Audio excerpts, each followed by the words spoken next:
ഒരു കാലറി കഴിക്കുന്നതിന് ഞാൻ 1 രൂപ കൊടുക്കാൻ പോകുക. പീനട്ട് ബട്ടർ കണ്ട, ഈ പീനട്ട് ബട്ടർ നിങ്ങൾ ഫുള്ളും കഴിച്ച് തീർത്താൽ ഞങ്ങൾക്ക് 6000 രൂപ കിട്ടും. എന്താണ് ഇങ്ങനെ 6000 തിരിക്കുന്നതല്ല? പിന്നെ നിങ്ങൾ വല്ല ഫ്രൂട്ട് ജ്യൂസ് ഒക്കെ ആണെങ്കിൽ ഇതൊക്കെ കഴിച്ചു കഴിഞ്ഞാലും ഒരു 500 രൂപ പോകും. ഇതൊക്കെ മേടിക്കാനും പൈസ ഉണ്ടേ, അല്ലാതെ വെറുതെ 1 മണിക്കൂറേ ഉള്ളൂ. 5 ഐറ്റം എടുക്കാം, അത് കഴിച്ചിട്ട് അടുത്ത ഐറ്റത്തിലോട്ട് പോകാൻ പറ്റത്തുള്ളൂ കേട്ടാ.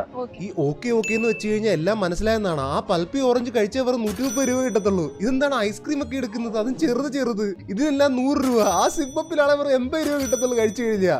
ഈ ഐസ്ക്രീമിന് 130 രൂപ. തീരുമാനമായി മോനെ, ഇത് എങ്ങോട്ട് പോകുമെന്ന് എനിക്കൊരു തീരുമാനമാകുന്നത്. കിൻഡർ ജോയ് എടുത്ത് അത് 130 രൂപ. ആരെങ്കിലും പറഞ്ഞാൽ ഇത്രയും കുറച്ച് കഴിച്ചാൽ മതി എന്ന്, ഇത് കൂടുതലെടുക്കൂ പ്ലീസ്. ഞാൻ ചെറുതായിട്ടൊന്ന് ഡൗട്ട് അടിച്ചെങ്കിലും ഒന്ന് കഴിക്കാൻ തുടങ്ങിയപ്പോൾ ആ പൾപ്പി ഓറഞ്ച് കയ്യിലോട്ട് കൊടുക്കുന്ന മാത്രമേ എനിക്ക് ഓർമ്മയുള്ളൂ. എങ്ങോട്ട് മാഞ്ഞു പോയെന്ന് അറിയത്തില്ല. മേടിച്ച എല്ലാം ഒരു സ്ട്രാറ്റജി ആണെന്ന് അറിയത്തില്ല കേട്ടോ. ഈ കിൻഡർ ജോയ്ക്കകത്തുള്ളത് കഴിക്കുന്നതിന് 130 രൂപ. വലുതായിട്ടൊന്നും ഇല്ലല്ലോ, 2 സ്പൂണേ ഉള്ളത്. അടുത്ത ഏതാ കഴിക്കണമെന്ന് ചോദിച്ചപ്പോൾ എൻ്റെ പറയാം ലേസും ഐസ്ക്രീം കൂടെ മിക്സ് ചെയ്ത് കഴിക്കാന്ന്. ഇതൊക്കെ വയറ്റ് കൊള്ളാവോ?